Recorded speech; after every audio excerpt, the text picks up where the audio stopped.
tenemos la oportunidad de conversar con Dunia Elvir, periodista hondureña que destaca en Estados Unidos como presentadora titular de Noticias Telemundo 52. Su amplia trayectoria le ha merecido importantes reconocimientos, incluyendo 3 Golden Mics, 14 premios Emmy y un Glay Media Awards. Dunia ha entrevistado a líderes de renombre mundial, como el primer ministro Tony Blair y más de 10 presidentes latinoamericanos. Fue la primera y única latina en moderar un debate gubernamental en California en 2014, marcando un hito en el periodismo. Recientemente su documental Nuestro Planeta, Voces del Cambio Climático, fue finalista para el DuPont Award en Nueva York, abordando el impacto de los cambios climáticos en la comunidad latina del sur de California. Además, su trabajo forma parte de la exhibición de última hora, Latinas Report Breaking News, en el Smithsonian Museo Nacional de Historia Estadounidense. Comprometida con su comunidad, Dunia es voluntaria en programas de escritura para jóvenes encarcelados. Comprometida con su comunidad, Dunia es voluntaria en programas de escritura para jóvenes encarcelados, portavoz del March of Baby y presidenta de la Asociación Nacional de Periodistas Hispanos. Con estudios en negocios, periodismo y formación en Harvard, su historia es una inspiración para muchas personas. Amigos y amigas, bienvenidos y bienvenidas a Exitosas que Inspiran. Como acaban de ver, hoy tenemos el orgullo, el honor, el privilegio de mi parte de poder entrevistar a una mujer a quien admiro muchísimo y a quien hoy queremos llevarle a través de la pantalla de Telepaís toda su historia, su vida, su lucha, pero sobre todo esa gran huella que está dejando en Estados Unidos como periodista internacional. Ella es Dunia Elvir. Bienvenida, Dunia, y gracias por aceptar esta entrevista. Muchísimas gracias, Lilian, por la invitación. El honor, el privilegio es mío estar aquí, compartir contigo y con toda la comunidad hondureña que pocas veces tengo la oportunidad de poder dirigirme a ellos directamente. Y bueno, precisamente es por eso que queremos llevar esta entrevista a cada una de las personas que están conociendo a través de este programa historias de éxito, pero también historias de lucha. Dunia es una periodista que se ha forjado en el camino. Se fue desde muy temprana edad hacia Estados Unidos, si no mal me equivoco, de 15 años, Dunia. ¿Cómo fue esa experiencia de dejar su tierra y sus primeros años en La Ceiba? Mira, ahora que lo analizo, han pasado más de 36 años y lo pienso y digo, bueno, imagínate que agarras a uno de tus hijos jovencitos, chiquitos, y les cambias su vida para siempre en un lapso de 3 horas, 4 horas que dura un vuelo. En aquella época se volaba directo desde La Ceiba hasta Houston, en Tansasa. Entonces, emocionalmente te cambia todo lo que tú conoces, tus amigos, tus familiares, correr en las calles de La Ceiba, lo que juegas, y llegas a un lugar completamente desconocido, ajeno. Voy a usar la palabra fría porque es una cultura fría cuando no la conoces. Ya que la adoptas y aprendes la cultura estadounidense, es una cultura con mucha diversidad, pero en aquel momento, 36 años atrás, fue una situación bien traumática, si voy a ser sincera. En el aspecto de comparar La Ceiba, precisamente, Honduras, con Estados Unidos, fue un choque tecnológico impresionante también, porque yo nací en La Ceiba. En aquella época yo nunca había visto, por ejemplo, escaleras eléctricas. En La Ceiba en aquella época eran contaditos los semáforos que habían. No había calles como las que hay en Houston, no había la estructura, la infraestructura, el trabajo de ingeniería que había acá. Entonces, en ese aspecto, luego fue así como que, ¡boom!, te sientes que estás en un mundo imaginario, en un mundo que solo había visto en el programa de televisión de Jetsons. Entonces son muchos aspectos, el aspecto cultural, el aspecto emocional, el aspecto del choque de que no puedo comer toda la comida ceibeña, sobre todo porque la comida catrache es riquísima, pero ya cuando te vas a cada zona tienes tus alimentos favoritos y que son de nuestra región. Entonces es como, aunque tienes acá comida hondureña, los ingredientes cambian, así que de eso podría hablar horas y horas porque es como transportarnos en una cápsula de tiempo Sí. y te lleva a otro mundo en una sola frase. Usted acaba de mencionar algo que toca fibras muy, muy sensibles, que es la migración. Cuando viajamos a otros países, especialmente cuando somos muy pequeños, cuando somos niños, trae un choque bastante fuerte psicológico. Y traigo a colación una historia que me contó una familiar cuando la llevaron a ella de niña hacia Estados Unidos, y me contaba que en una casa donde refugian a niños, un niño decía: ¿y mis tortillas? ¿Por qué no me dan tortillas con queso y frijoles? Era un niño hondureño y ahí le habían dado un sándwich, y para ella fue bastante fuerte y tiene ese recuerdo en su mente muy impregnado. Y ahorita que usted me lo cuenta, viene a mi mente todos esos niños que también extrañan algo muy particular de su hogar, la comida. Y hoy día que estamos viendo todos estos temas migratorios, de verdad que es muy sensible. Es muy sensible y, por ejemplo, yo tuve el privilegio de vivir con mi abuela, entonces ella cocinaba comida hondureña en casa, todavía toda nuestra cultura estaba ahí a diario, pero ahora cuando vas a la escuela y te encuentras con estudiantes de otros países y no hablas inglés y eres uno de los poquitos que no se pueden comunicar, que no entiendes lo que dice la maestra, entonces estamos hablando de otro trauma que tienen que enfrentar los niños. Yo era un adolescente. El trauma del no ser aceptado por decir: hey, vos, vení para acá. Cuando ellos dicen: hey, tú, ven para acá. O mira vos, mira ahí.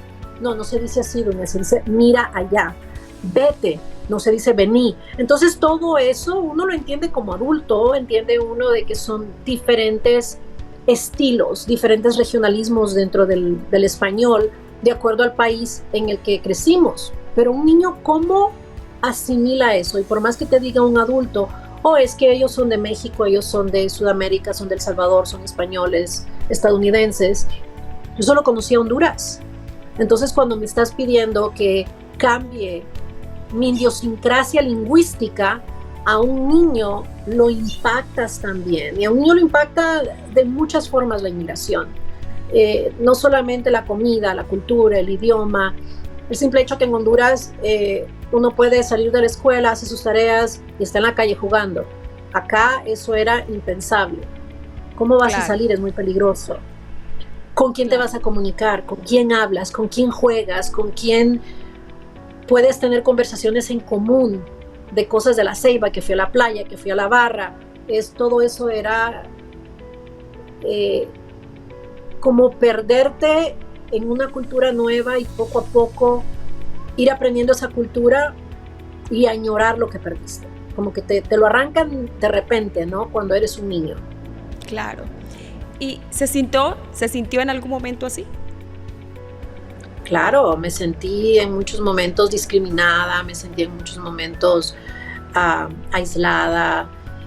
Tú no entiendes como niño, la niñez es la etapa más inocente del mundo, pero uno no entiende muchas cosas y como niño uno es inocente, pero esa inocencia viene con mucha crueldad también. Entonces hay niños que abiertamente te dicen lo que piensan, que no han escuchado de algún adulto y la opinión que tienen tal vez de un hondureño, de un centroamericano, cuando ellos son de otros países o viceversa. ¿Me entiendes? En cuanto a la comida, ay, qué fea usted come esas baleadas, ¿qué es eso?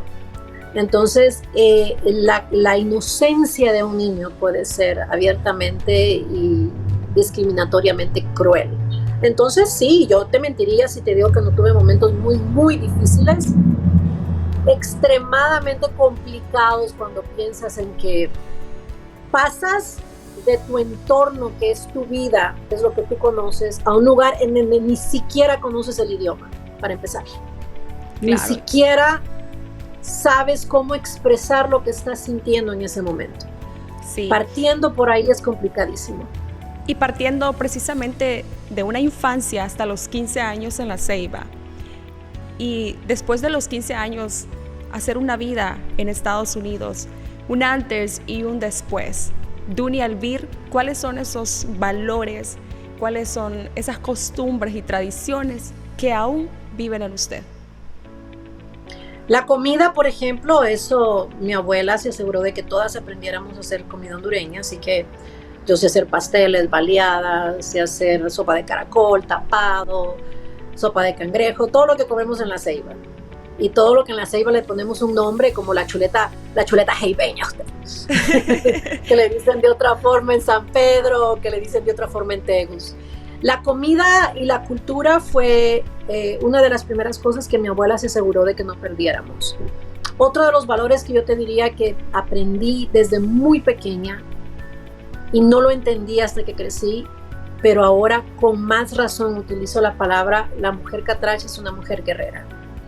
Y eso siempre lo llevo, y eso se lo digo a cualquier jovencita, niña, adolescente hondureña que conozco que está pasando por la etapa del choque cultural, por la etapa en donde no eres aceptado y no aceptas. Porque es de ambos lados, no es uno aceptado y uno no acepta tampoco.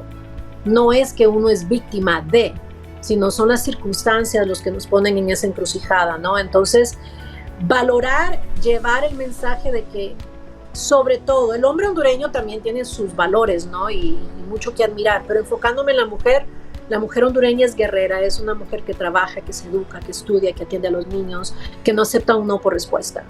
Y de que si nos dicen, oh, no puedes cruzar esta línea, entonces uno busca cómo darle la vuelta, cómo saltarla, cómo ir por debajo, y ese camino, si no está ahí, lo creamos. Entonces, esos son de los valores que uno aprende en Honduras. Yo crecí en una familia donde había muchísimas mujeres. Mi bisabuela vivió hasta que yo me vine acá. Es más, ella murió cuando yo estaba en mis 20s, casi llegando a mis 30s, creo. Entonces, una cultura en donde la mujer es la mamá, pero es la jefa también. Claro. Y eso para mí es muy importante, enseñarle a las jovencitas a que si tú crees que puedes hacer algo, tienes la razón. Y si crees que no lo puedes hacer, también tienes la razón, porque nadie va a hacer lo que uno considere que uno no puede hacer. Entonces, como hondureñas, como catrachas, para mí es muy importante recordarle a todas las jóvenes que están aquí o que están allá en Honduras, que no olviden de que somos mujeres guerreras y que Honduras es un país pequeño, pero rico en cultura, rico en tradición, rico en recursos naturales, rico en amabilidad humana, en calor humano. Carecemos de muchas cosas, sí, pero tenemos que enfocarnos en nuestras riquezas. Así es. Y qué bonito saber que continúa con ese amor por Honduras y esas raíces también bien impregnadas en usted. Quien ahora sabemos de su carrera y quienes hemos visto su crecimiento y también el impacto y la huella que está dejando en los medios de comunicación en Estados Unidos, ahora es la presentadora titular de uno de los noticieros más importantes de Telemundo 52 en Los Ángeles, si no me equivoco. Es preciso preguntarle quiénes fueron los que influyeron en usted para escoger una carrera como el periodismo. Mira, no te exagero y lo he dicho en muchísimas entrevistas. Es increíble que a los 5 años yo sabía que quería estar en los medios. Era muy chistoso porque en aquella época no había una producción grande de televisión en Honduras. Estoy hablando todavía de los 70s. Entonces todo lo que consumíamos de noticias venía de México, Lolita Ayala, Sabludowski, o venía de Venezuela. La reacción natural de la gente a tu alrededor, sobre todo en mi caso, que creces en una comunidad pobre, en un barrio pobre, era: esta niña está loca, tiene que ser secretaria, tiene que ser maestra, tiene que prepararse, pero ¿cómo va a vivir de una carrera periodística? Entonces desde ese momento estaba la semillita, pero mi papá siempre me dijo: tú vas a hacer lo que quieras hacer, vos podés, y si vos lo querés hacer, la diferencia va a ser cuánto lo querés. Si lo querés mucho, vas a trabajar mucho. Si lo querés poquito, se va a ir, se te va a olvidar. Otras cosas van a tomar importancia. Entonces te diría que desde los 5 años, luego vine aquí a los Estados Unidos, y en una comunidad todavía súper pobre. Vivía en Watts, que está al lado de Compton, y tal vez la gente no ha escuchado de Watts, pero sí de Compton, y Watts es todavía más pobre que Compton. Entonces, para sobrevivir, limpiaba casas con mi abuela, limpiábamos los baños del centro comercial del mall, y tú piensas, ¿cómo voy a llegar de aquí a acá? ¿Cómo va a ser posible cuando ganas $10 al día y una clase cuesta tal vez $60? Entonces fue bien complicado financieramente hablando, pero la meta estaba ahí. Y mi abuela, al igual que mi papá, siempre decía, la educación es básica. Mi mamá estaba en Honduras, mi papá estaba en Honduras, mi mamá siempre fue una mujer muy, muy, muy trabajadora, entonces el ejemplo estaba ahí. La ética de cómo tienes que rendir en un trabajo estaba ya ahí. El asunto aquí era averiguar cómo voy a llegar de donde estoy a donde quiero estar. Y esa fue la etapa más difícil, la verdad. Sí, bueno, y creo que muchas personas se van a identificar con usted al ver que algunos sueños se ven casi imposibles por lo que implica lo económico, y a veces escuchamos muchas veces, si tú tienes disciplina lo vas a lograr, si tú tienes esto lo vas a lograr, aunque otros piensan de que algunas cosas no están disponibles para todos. Pero usted es un claro ejemplo de que cuando uno lucha y cuando uno trabaja por sus sueños lo puede lograr. Vemos que también, y nos intriga saber cómo es que llega a los medios de comunicación, pero lo vamos a hacer después de esta breve pausa comercial. Ya volvemos.